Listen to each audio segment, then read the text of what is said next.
Okay, the roundtable has been interesting, at least for me. I think I was quite skeptical. You know, I was thinking that whether how many people will be actually attending, because I think where we have other conferences actually been held outside, right?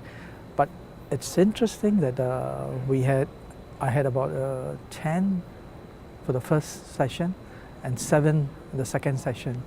They came from varied industries, in the sense, right from so-called the payment side, to the authority side, to the e-commerce side, to the loyalty program side. We got different people representing and of different interests, you see.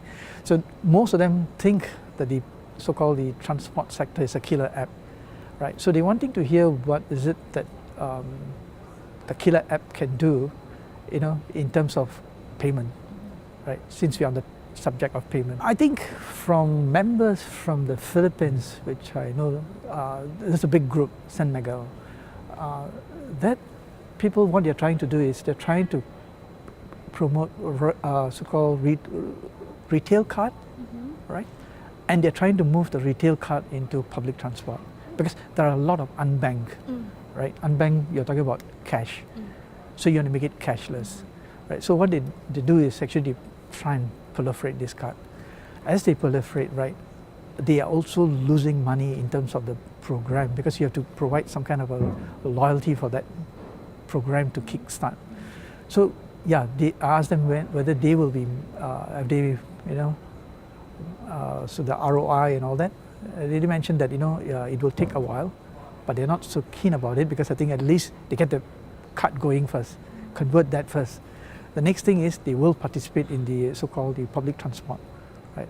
But I think they have a head start, I suppose. It's a volume game, you see. Everything's a volume game. Who is the so-called dominant in the market? In China, I think if you look at it, is the so-called loyalty card too, right? So they are also trying their best to move people into the so-called transport sector.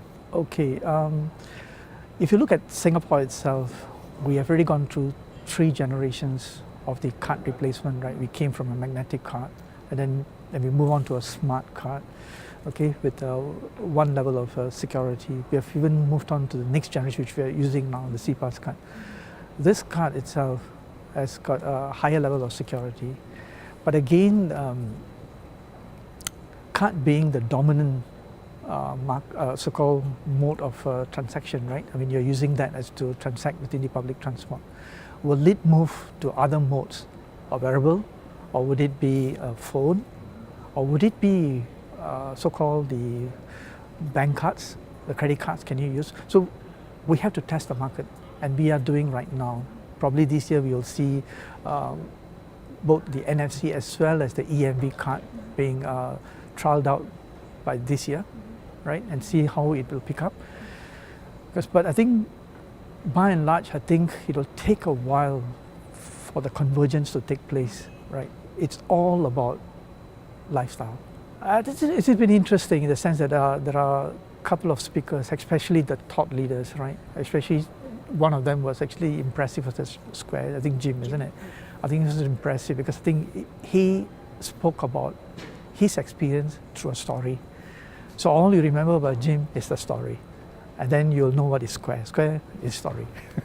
For me, it's interesting. I mean, I think I've participated in many conferences, right?